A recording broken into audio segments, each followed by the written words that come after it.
স্বাগতম ভয় প্রিয় দর্শক। আমি বুলবুল। আজকের ভয়ের রাজ্যতে আপনাদের জন্য নিয়ে এসেছি একটি সত্য ও ভীতিকর ঘটনা, যা ঘটেছে ঢাকার এক ব্যস্ত রাস্তায়, যেখানে রাত গভীর হলেই সময় থমকে দাঁড়ায়। এই ঘটনাটি একজন প্রত্যক্ষদর্শীর মুখে শোনা বাস্তব অভিজ্ঞতা। হেডফোন কানে নিয়ে আলো নিভিয়ে বসে পড়ুন। আর হ্যাঁ, এই লোমহর্ষক ঘটনাটি হয়তো আপনার রাতের ঘুম কেড়ে নিতে পারে। তিনি ঘটনাটি যেভাবে লিখেছেন সেইভাবেই পড়ছি। আমি ইমরান, বয়স 32, পেশায় একজন সফটওয়্যার ইঞ্জিনিয়ার। ঢাকার উত্তরা এলাকায় থাকি। প্রযুক্তির মানুষ বলে অতি প্রাকৃত কোনো কিছুতেই বিশ্বাস করতাম না, কিন্তু 2024 সালের ডিসেম্বরের সেই রাতটা আমার পুরো বিশ্বাস পাল্টে দেয়। ওই দিন অফিসের সিস্টেম ক্র্যাশ করায় আমাকে অনেক রাত অবধি থাকতে হয়। বাস ধরার আশা না করে আমি গাড়ি নিয়ে বেরিয়ে পড়ি। রাত তখন 2:30। ঢাকার ব্যস্ত সড়ক প্রায় জনমানব শূন্য, শুধু স্ট্রিট লাইটের আলো আর দূরে দূরে ট্রাফিক লাইটের নিস্তেজ ঝলকানি। হঠাৎ একটি মোড়ের কাছাকাছি এসে দেখি সাদা শাড়ি পরা একটি নারী রাস্তার মাঝখানে দাঁড়িয়ে আছে। দূর থেকে মনে হলো যেন কিছু বলছে, কিন্তু আওয়াজ পাওয়া যাচ্ছিল না। আমি ব্রেক চাপলাম, গাড়ি থেমে গেল আর ধীরে ধীরে আমার গাড়ির দিকে হাঁটতে শুরু করলো। সে ঠিক আমার গাড়ির সামনে এলো, কিন্তু মুখটা যেন ঘোমটায় ঢাকা। আমি জানালার কাঁচ তুলতেই সে হাওয়ায় মিলিয়ে গেল। বিশ্বাস করুন, আমি চোখের সামনে থাকা কাউকে মুহূর্তে অদৃশ্য হতে দেখেছি। চোখে পানি আসছিল, ভয় ও কনফিউশন, মাথা ঘুরছিল। কিন্তু এখানেই শেষ না। গাড়ি চালিয়ে কিছু দূর যাবার পর আমি টের পাই আমার পেছনের সিটে কেউ বসে আছে। রিয়ার ভিউ মিররে এক মুহূর্তের জন্য দেখি সাদা কাপড়ে মোড়া এক নারী, চুল লম্বা, মাথা নিচু। আমি পেছনে তাকাতে সাহস পাইনি। গাড়ির ভেতরে ধোঁয়া, এমন ধোঁয়া যা গলা চেপে ধরছিল। কিছুক্ষণ পর আবার নিস্তব্ধতা, কিন্তু ভয় তখনও চেপে বসেছিল। আশ্চর্য এক বিষয় ঘটলো। আমি মোবাইলে সময় দেখার চেষ্টা করি। রাত তখনও 2:33, অথচ আমি অন্তত 20 মিনিট ধরে এই অভিশপ্ত রাস্তায় আছি। মনে হচ্ছিল সময় বন্ধ হয়ে গিয়েছে। আমি যেন এক ধরা ছোঁয়ার বাইরে চলে গিয়েছি। গাড়ির রেডিও নিজে নিজে অন হয়ে গেল, কিন্তু গান নয়, সেখানে এক নারীর কান্নার শব্দ, যেন অনেক দূর থেকে আসছে। আমি চিৎকার করে রেডিও বন্ধ করি, গতি বাড়িয়ে দেওয়ার চেষ্টা করি, কিন্তু গাড়ির গতি 30-এর বেশি হচ্ছিল না। সেদিন আমি অনেক দেরি করে বাড়ি ফিরে দেখি ঘড়িতে তো মাত্র 2টা বাজে, অর্থাৎ আমি যেন সময় চক্রে আটকেছিলাম। বাড়িতে ঢুকেই দেখি গাড়ির পেছনের সিটে আমার অফিস ব্যাগ নেই। পরদিন সকালে সেই ব্যাগ পাওয়া যায় বাসার গেটের ঠিক বাইরে, কাদায় গড়াগড়ি খাচ্ছে, আর তার উপরে পোড়া সিগারেটের ছাই। অথচ আমি ধূমপান করি না। কয়েকদিন পর স্থানীয় এক রিকশা চালককে এই ঘটনার কথা বললে সে চুপ করে যায়। পরে জানায় সেই জায়গায় বছর 5 আগে এক নারী ও তার শিশুকে হত্যা করে কেউ পালিয়ে গিয়েছিল। সেই রাতের পর থেকে এই সড়কের মাঝখানে ওই নারীর ছায়া দেখা যায়। বহু ড্রাইভার ওই পথ এড়িয়ে চলে। সেই রাতের পর থেকে আমি মানসিকভাবে বিপর্যস্ত হয়ে পড়েছিলাম। অফিসে মন বসতো না, রাতে ঘুমাতে ভয় লাগতো। কাউকে বললেও কেউ বিশ্বাস করতো না, কিন্তু আমি জানি ও ছিল, এখনো আছে। আর কেউ কেউ আজও সেই রাস্তায় আটকে পড়ে সময় চক্রে ফিরে আসতে পারে না। এটাই ছিল আমার ভয়ানক এক রাতের ঘটনা, যে ঘটনা আমার চোখের ঘুম কেড়ে নিয়েছিল। ঘটনাটি ভালো লাগলে শেয়ার করবেন, আমার জন্য দোয়া করবেন। আল্লাহ হাফেজ। এই বলে তিনি তার ঘটনা শেষ করেছেন। অবশ্যই ভাই, আপনার জন্য দোয়া ও ভালোবাসা রইল। ভয়ানক হলেও এটাই ছিল বাস্তব। প্রশ্ন হচ্ছে, আপনি হলে কি করতেন?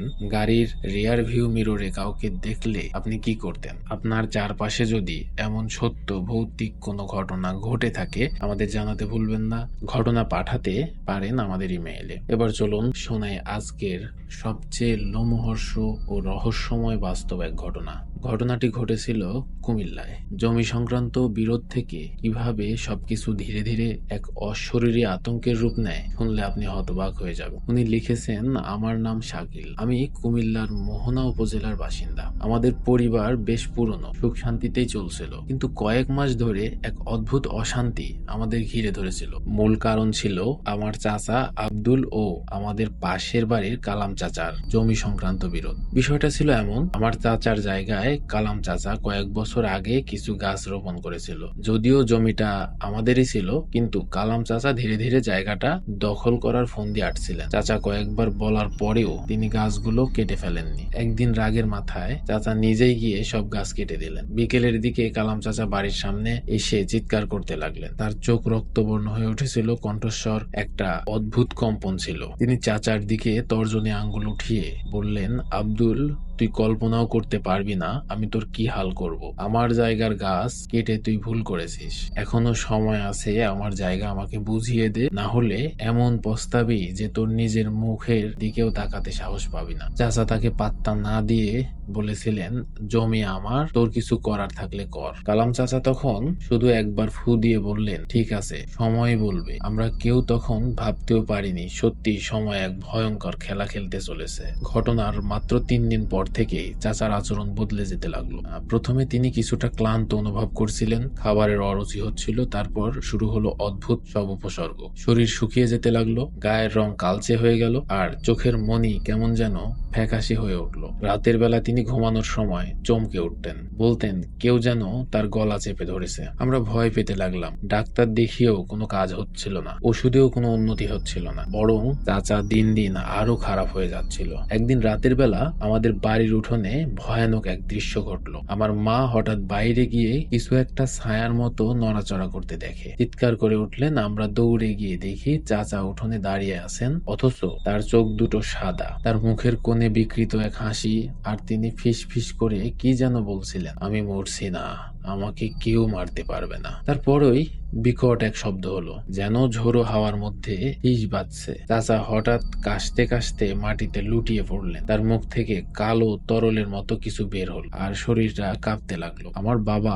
কোরআনের আয়াত পড়তে লাগলেন, কিন্তু আশ্চর্যজনক ভাবে আয়াত যত পড়া হচ্ছিল চাচার শরীর তত বেশি কাঁপছিল। ওই রাতের পর পুরো বাড়িতে এক ভয়ানক আতঙ্ক নেমে এলো। পরদিন সকালে আমার দাদাজান বললেন, এটা কোনো সাধারণ রোগ, এর পেছনে কিছু আছে। গ্রামের মুরব্বীদের সঙ্গে আলোচনা করার পর জানা গেল, কিছুদিন ধরেই কালাম চাচা গভীর রাতে গ্রামের শেষ প্রান্তে থাকা এক রহস্যময় মানুষের সঙ্গে দেখা করছিলেন। মানুষটা ছিল এক বৃদ্ধ, যাকে সবাই এড়িয়ে চলতো। কেউ বলতো সে মানুষের শরীরের উপর শক্তি প্রয়োগ করতে পারে, কেউ বলতো সে অদ্ভুত এক বিদ্যা জানে যা মানুষকে ধীরে ধীরে শেষ করে দেয়। আমি আমার বন্ধু রফিক ও শরীফ সিদ্ধান্ত নিলাম সত্যিটা খুঁজে বের করতেই হবে। রাতের বেলা আমরা লুকিয়ে লুকিয়ে গ্রামের শেষ প্রান্তের সেই পুরনো পোড়া বাড়ির কাছে, যেখানে কালাম চাচাকে কয়েকবার যেতে দেখা গেছে, রাত গভীর হলে দেখি তিনি সত্যি সেখানে উপস্থিত। তার সামনে বসে আছে সেই রহস্যময় বৃদ্ধ। বৃদ্ধের সামনে একটা মাটির হাঁড়ি, যার ভেতরে কালো ধোঁয়া উঠছিল। বৃদ্ধ ধীরে ধীরে বলল, তোর শত্রু এখন তিলে তিলে শেষ হচ্ছে, কিন্তু মনে রাখিস, একবার শুরু করলে আর ফিরে আসার পথ। কালাম চাচা মাথা নেড়ে বললেন, আমি শুধু ওকে শেষ করতে চাই। আমাদের শ্বাস বন্ধ হয়ে আসছিল, আমরা বুঝলাম এখানে কোনো ভয়ানক কিছু হচ্ছে। পরদিন রাতে চাচার অবস্থা এতটাই খারাপ হয়ে গেল যে মনে হলো তিনি আর সকাল দেখবেন। তার মুখ লম্বা হয়ে গিয়েছে, চামড়ার নিচে অদ্ভুত কিছু নড়তে দেখা যাচ্ছে। রাত আনুমানিক 3টা বাজে। হঠাৎ বিকট এক চিৎকার, আমাদের ঘুম ভাঙলো। আমরা ছুটে গিয়ে দেখি চাচার শরীর শূন্যে ভাসছে, তার মুখে একটা অদ্ভুত বিকৃত হাসি, আর চোখ দিয়ে যেন আগুন বের হচ্ছে। আমার বাবা আতঙ্কে কোরআনের আয়াত পড়তে লাগলেন, কিন্তু চাচার ঠোঁট থেকে তখনও সে একই কথা বের হচ্ছে, আমি মরছি না, আমাকে কেউ মারতে পারবেন। হঠাৎ তার শরীর কাঁপতে কাঁপতে মাটিতে পড়ে গেল, আর তার মুখ দিয়ে একসঙ্গে অনেকখানি কালো তরল বের হলো। সবাই দৌড়ে গেল, কিন্তু যখন তার মুখের দিকে তাকালাম দেখি তার চোখ দুটি ফাঁকা। ওঝা এসে বলল, এটা কোনো সাধারণ মৃত্যু নয়, এটা ছন্ন ছাড়া কালো জাদুর প্রভাব। তার আত্মা এখনো মুক্তি হয়নি, সে ফিরে আসতে পারে যে কোনো সময়। আমরা সবাই স্তব্ধ হয়ে গেলাম। কালাম চাচা আর কখনো আমাদের বাড়ির দিকে ফিরেও তাকাননি। কিছুদিন পর তিনি নিজেও অদ্ভুতভাবে অসুস্থ হয়ে পড়লেন, তার চোখও ধীরে ধীরে ফ্যাকাশে হয়ে গেল, শরীর শুকিয়ে গেল, আর একদিন গভীর রাতে সে নিখোঁজ হয়ে গেল। আজও সেই বাড়ির উঠোনে মাঝরাতে একটা অদ্ভুত ফিসফিসানি শোনা যায়, যেন কেউ বলছে আমি মরিনি। এই বলে তিনি তার ঘটনা শেষ করেছেন। এই ছিল আজকের ভয়াল দুটি সত্য ঘটনা। আমাদের ঘটনা বিশ্বাস করা বা না করা একান্তই আপনার ব্যাপার। আমি এই ঘটনাগুলোর সত্যতা কখনোই যাচাই করতে যাই না, আমি শুধু বিনোদনের জন্য ঘটনাগুলো সংগ্রহ করি এবং প্রচার করি। অবশ্যই কেউ এই বিষয়গুলোকে ব্যক্তিগতভাবে নিবেন না। তাহলে অবশ্যই ভয়ের রাজ্য চ্যানেলটি সাবস্ক্রাইব করুন, লাইক দিন, আর শেয়ার করতে ভুলবেন না। আবার আসবো আরো এক ভয়ঙ্কর বাস্তব অভিজ্ঞতা নিয়ে। ততক্ষণ সবাই সুস্থ থাকুন, নিরাপদে থাকুন। খোদা হাফেজ।